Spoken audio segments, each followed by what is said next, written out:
Hey, my name is Mo. Welcome to Cryptonomy. I'm a computer and data scientist. I've been a crypto investor for the past 6 years. I was able to turn a small, humble portfolio into six figures this cycle.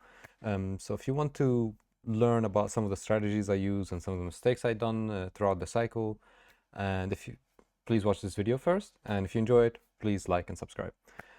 Today, what we're going to be discussing is, before we talk, nothing is said in this video is financial advice, so please do your own research when considering using your money for some form of investment. Use this video as educational purposes only, and maybe get some ideas and probabilistic decisions on where the price might head. Right, we're all speculators at best. Nobody really knows where anything is going. We just make our best guess here. But there are sometimes some convincing arguments, right? So the way I try to be profitable in the market is by uh, studying past cycles and maybe finding correlations between different asset prices and data on economic conditions. And this is how I try and make my best guess on the market, which thankfully have been playing out very well. So in this video, what we're going to do is basically do bear market analysis, right? This is only one piece of the puzzle, but on this channel, we're trying to catch the bottom per se and be able to profit from the downtrend. Now, previous cycles do say a lot about where Bitcoin can head, how far it can go down, and when do we expect a bounce or consolidation phases, for example. Because so far, betting on the cycle was the winning bet, right? And if you bet that the cycle would have ended, for example, between the length that previous cycles have ended, which is around 3 November to 15 December. Of course, that's the weekly here, but on the days there might be like a few days off. Then that would have been a very profitable bet, right? You would have sold at almost the peak. On this channel, for example, we predicted that the cycle may be ending right here. So we got tricked by going up there and have actually invested a little bit there. But then when the price didn't do what it's supposed to do on a banana zone rally, right, by the end of the cycle, right when the bullish months, October, November, those are good months. When you see something like that, then we really did reconsider our options. I've exited all my long position right there, and I'm happy I did so, right? And on this channel, we're trying to understand how far we're gonna maybe go up, and then we may get rejected somewhere and form some lower low. But this video is considering how, where, and when would this happen, right? The first thing that we need to study is actually where were the previous BTC top days, right? We're just going to go through it a lot because probably everybody is finally convinced, even though we were calling for it a long time ago. Finally, everyone is like, yeah, we might be in a bear market, right? Oh, thankfully, right? Because when we started, we were talking about the bear market here, and whenever I say bear market, everybody stops watching the video. Now it's getting better. Everybody is hopefully accepting the fact. Maybe we might get a higher high, possibly. Maybe we get banana zone, possibly. But the chances of those, to me, personally, are slim. Pretty slim. So on previous top days, we actually topped the previous cycle around 8 November, right? That's the weekly. If you go daily, you can get the exact date, but we're just going to do rough estimates here. And 11 December and around 25 November, right? And the exact dates, I've placed them within this, right? So if we pick here, it's around 8 November to around 17th December. So to expect that Bitcoin have topped here is not a far-fetched idea, given the fact that Bitcoin did indeed reach its all-time highs way earlier than scheduled, right? So we reached the all-time high right here, which was unusual for Bitcoin market cycles, right? And we can see that very clearly if you pull up the halving, Bitcoin halving events, and you can see that we've topped right before the halving, right? Usually we top after the halving. No, you come back. Halving. Bitcoin halving events. Yep, perfect. So if you go here, you can see that we have reached the previous top way after the halving have happened. And to be exact, that was around 217 days, right? And similarly here, you've reached around there. right here. And if we get some day estimate, then it would have been around 230 days. So that's pretty predictable. And when you usually hear there was no such thing. So if we deviate it, and you see, even market cycles can be unpredictable. They can deviate sometimes. But so far, betting on the market cycle has been amazing, right? So if we were to put 230 days from the halving, you would get around the next time we retested it, right? Around, give and take, well, give actually a few months. This why, for us on this channel, it wasn't a far-fetched idea to say, oh, we're peaking. We're peaking, guys. Because it does just make sense. If we're a little bit earlier, we might just end a little bit sooner, right? And if you analyze this here and when it happened, you've actually noticed that it also happened a little bit earlier. So since we figure out the previous top dates, what's important is when did the previous bottoms happen to BTC? And this can be, you know, achieved through the same means. We go and pick all the dates. This was 7 November, around 10 December, and 12 January, right? And we all put them in a range. If we go to the daily, sorry, and we get that range right here, right? Between 10 November and 13 January, right? That's where previous bottoms have happened.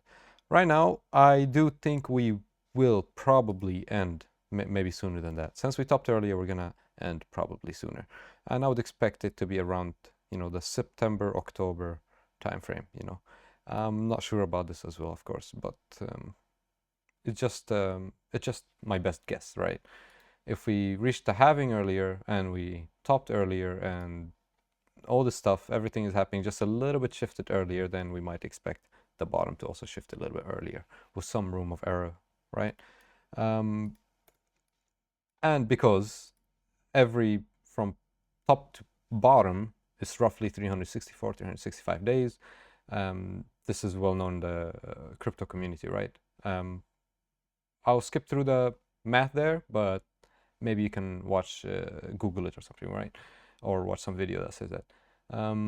364 days would put us around, yeah, October, right?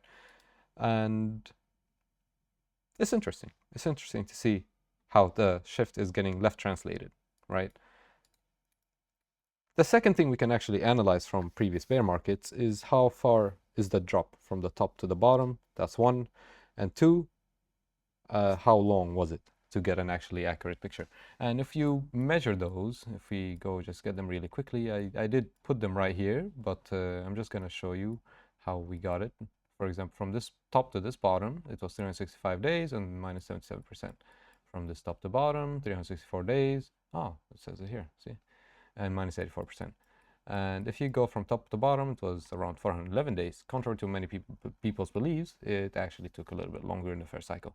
And I believe it was because that market cycle was pretty extended in the way the bull market happened. That's why I think the bear market was more severe. But I doubt that we would get around 400 days. I think we would kind of stick with the 364 plus and minus a few weeks, right?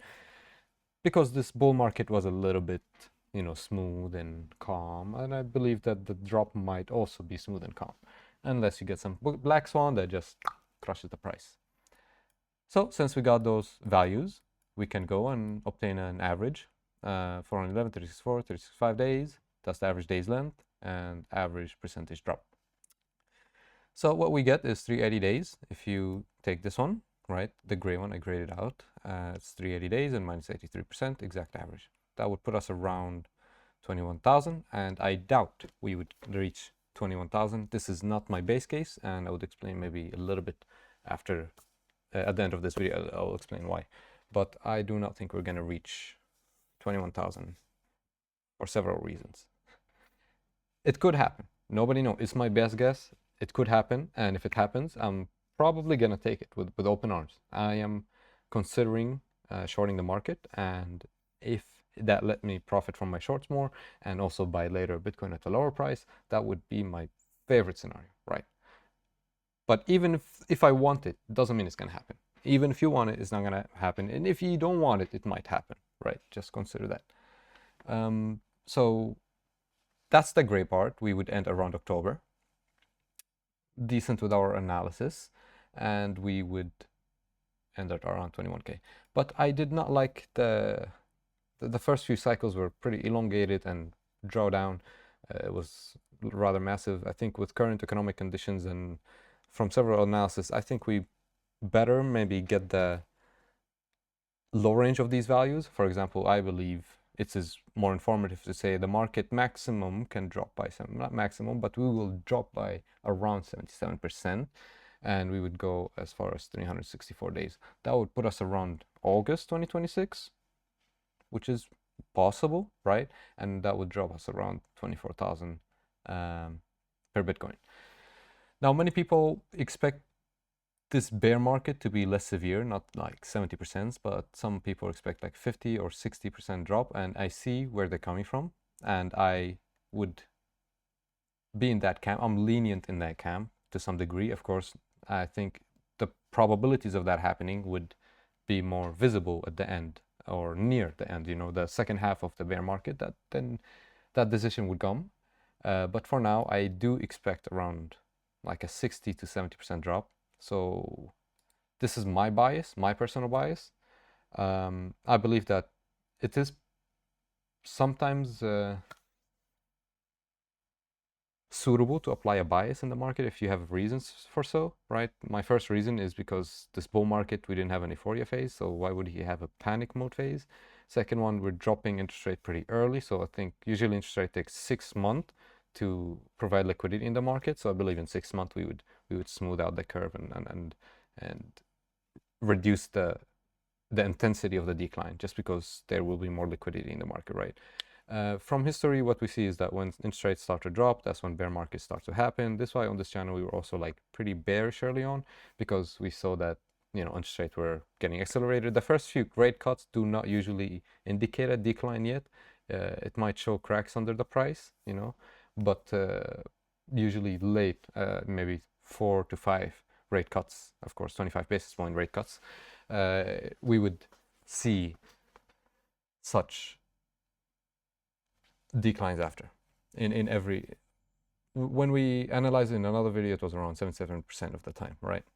I think 9 out of 12 times the Fed have dropped interest rates, it has led to a drawdown in the S&P in one form or another, including a bear market or not. We did see a 30% drop plus by the least. And therefore, I do believe that this cycle might be, this bear market has a chance, I would say like a 40 to 50% chance of being light, right? And this is why my bias goes down to, we would go down by 60% is my guess. 60 to 70% is good for me. 38 to 49 is when I would consider possibility of a renowned bull season. But it's highly likely that we may test the low range of those, and if it comes, I think we should all be prepared and take it with open arms and buy Bitcoin at lower prices, because that 20K a BTC is unheard of in this market. It's so yummy, it's so good, and I hope it happens. I think we might wrap the video. Oh wait, before that, let's actually show you the what we said in the middle of the video, right? Why we believe we might not go that low, and that's because the 200-week SMA, right? In bear markets, we usually drop below it, right? Sometimes, at least in the last bear market, here we just kind of sweeped it, and here we kind of sweeped it and dropped below it. Depends how you look at it. Okay, let's just leave those. Therefore, I believe this, in time, usually if you see that 200-week SMA, it doesn't usually decline down, it just plateaus or like a little bit reduces acceleration. This cycle, just because we didn't have the euphoria phase, I think we might be seeing the decline of the, might be, right, of the 200-week SMA, but that's not a sure thing yet. I would, if you extend that, for example, like that or something, if we said around October, I don't know, something like that, then if we drop below it, right, you usually drop around if you see here like around 51 to 58% of the 200-week SMA, that's analysis of another video. It's posted yesterday. Then we would see ourselves around the 40K, right? And this is why I believe, according with the previous analysis, why I would see around 40 to 30 to 40K would be just good. Because I don't believe we're gonna drop too low below this line. Here we did, and I think this bear cycle is gonna drop further below it, right? Because cycle by cycle, we're just kind of dropping below it even further. And just 20K just seems way too out of line for me. All right, thanks for watching the video. If you enjoyed it, please like and subscribe, and I'll see you in the next one. Peace out.